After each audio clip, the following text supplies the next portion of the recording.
زمونږ ستاسو یو شل یا 21 ورځو بعد قرباني وکوم ان شاء الله. قرباني دا د الله حکم دی اور هر صاحب نصاب سړی باندې قرباني واجب ده. نن سبا دور کې چونکه سحر مانټ باندې وکتلو د یو تولې چاندي قیمت ته 1160 روپے د اعتبار سره کم نصاب جوړیږي غاده 60,900 روپے کچا سره 15,900 روپے وي هغه باندې قرباني واجب ده. نصاب د پر تفصیل له هغه مخکې ماته استارس کړی دی یا بتا سو کې دي چې زما مخکې کلیپونو کې اوریدلې هغه ته نظم او چې کومه بقایا مقصودی مسایل هغه باندې به بحث کوو ان شاء الله. او قرباني زیات فضیل هم رغلي دي. زید بن ارقم رضی الله تعالی عنہ فرمایي چې مونږ رسول الله صلی الله علیه وسلم سره موجودون او د صحابه کرام رسول الله صلی الله علیه وسلم نه تاسو کو چې یا رسول الله ما هذه الاضاحي د قرباني کول دي څه دینه مقصود څه دی دا مونږ ولي کو. رسول الله صلی الله علیه وسلم ته فرمایلو سنت ابيكم ابراهيم دا د تاسو پلار یعنی روحاني پلار ابراهيم علیه السلام سنت ته طریقه ده. بیا ورته پوسو کو صحابه کرامو یا رسول الله ما لنا فيها دغه موږ ته سميلوي ټیک د قرباني به موږ وکړو د ابراهيم عليه السلام کړي موږ کو خو موږ ته دې کې سشتا. رسول الله صلی الله علیه وسلم تو فرمایلو بكل شعره حسنه هر وخت په بدل کې د سروي د هر وخت په بدل کې ونی کیده. صحابه کرامو بیا تاسو کو فصوف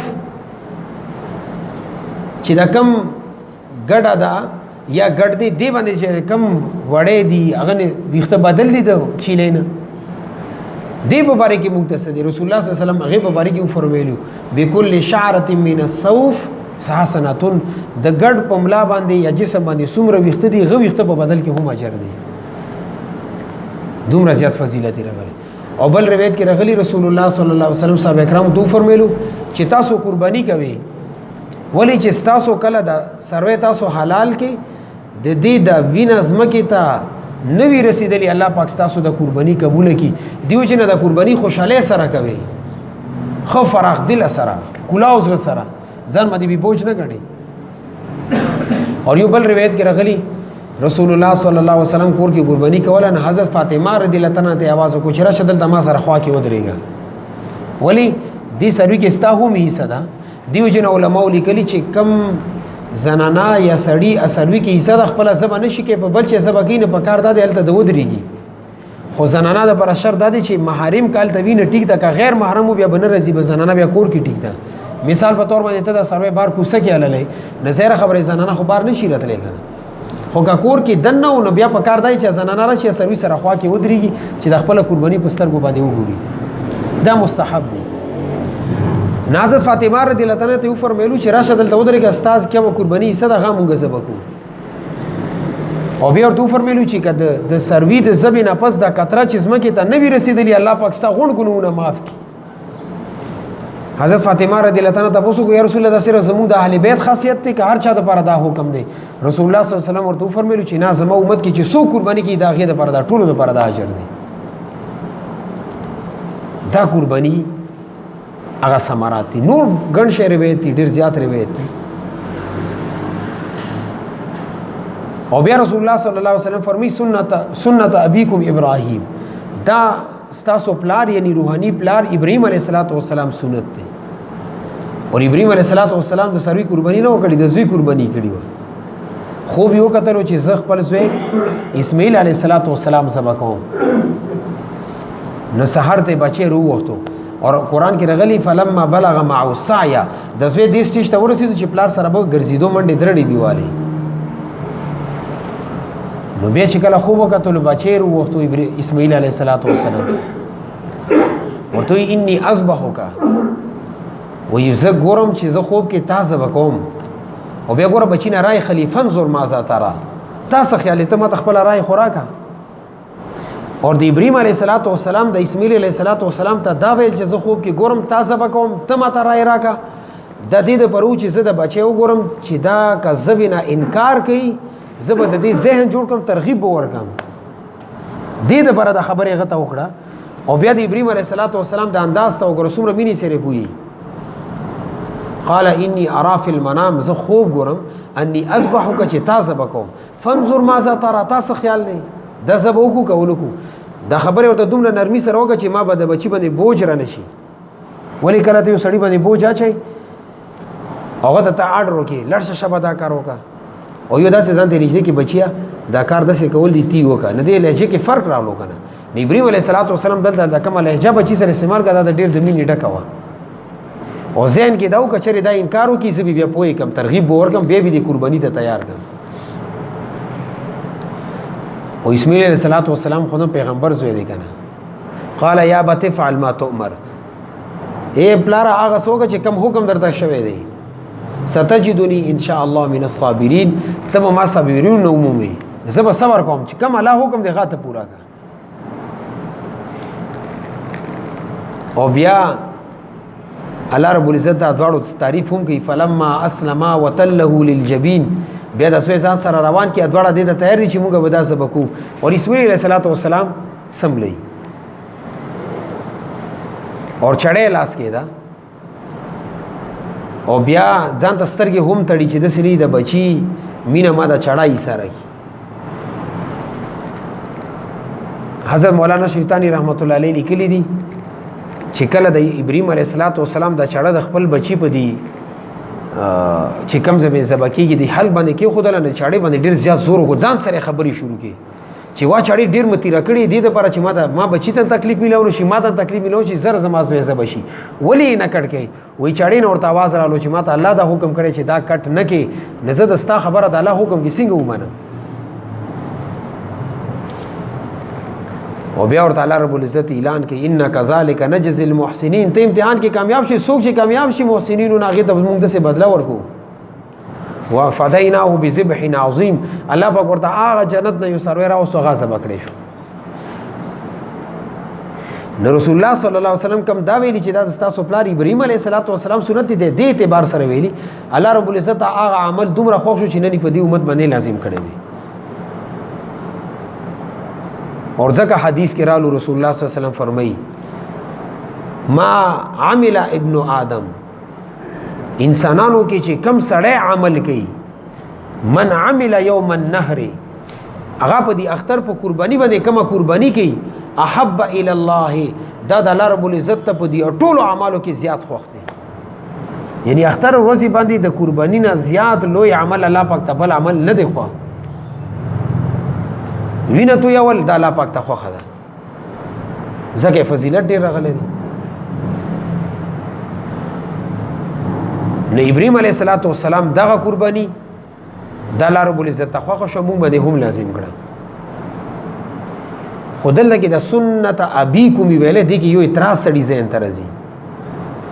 چې ابراهیم علیه السلام خو ذبح کړی دی خپل زوی اور موږ ذبح کوو یو سروی یا ګډ یا ګډه یا چیلې یا غوا یا میخه یا اوښ چې هر څه دی نو سنت کې خو فرق راغلو هلته هغه زوی ذبح کوي او دلته موږ سروی ذبح کوو هغه وجود بیا دا ویل چې سنت ابیکم ابراهیم دا د تاسو پلار سنت دی زما په اعتراض باندې تاسو پوه شو جی سنت ابیکم ابراهیم دا معنا ده چې ابراهیم علیه السلام ته د خپل بچی په ذبح باندې کم اجر الله پاک ورکړی دی د رسول الله صلی الله علیه وسلم امت کې کم سړی سروي ذبح کی هغه ته به ابراهیم علیه السلام برابر اجر ملوي دا د سنت ابیکم ابراهیم معنا ده زما په دې خبره تاسو پوه شئ جی یو علماء دا تفسیر بیان کړی دی دویم ابراهیم علیه السلام خپل زوی اسماعیل علیه السلام ذبح کوي او چې کم ګډ رغلی یا ګډ رغلی وفدیناه بذبح عظیم هغه چې کم ذبح کړی شوی دی هغه الله طرف نه دی ابراهیم علیه السلام په خپل باندې ګډ تنظیم نه وکړي ابراهیم علیه السلام تلو یو سره چړا یو زوی د دوه شي زلو او چې کله د امتحان کې پاس شو هغه د بعد بیا درې کېږي یو چړا د یو زوی دی یو ګډ دی یو ابراهیم علیه السلام نو وفدیناه بذبح عظیم کې علماء د لیکلي چې دا کم ګډ ورته راغلی د الله رب عزت فرمایي چې دا ورته مونږ لیکلی دی نور قرباني دغه بچي وه خو چونکې ابراهیم علیه السلام سره په دې کې مونږ شریک یو چې هغې د خپل زوی قرباني کړي او مونږ دلته د سروي قرباني کوو هغې په ځای باندې ګډ راولو هلته سبا کړی شو مونږ دلته سروی ذبح کوو نه چې کم اجر هغې ته میلېږي هغه اجر به دې امت کې هر امتي ته میلوي دومره لوی فضیلت دی دیو جن رسول الله صلی الله علیه وسلم فرمایي چې من وجد ساعتا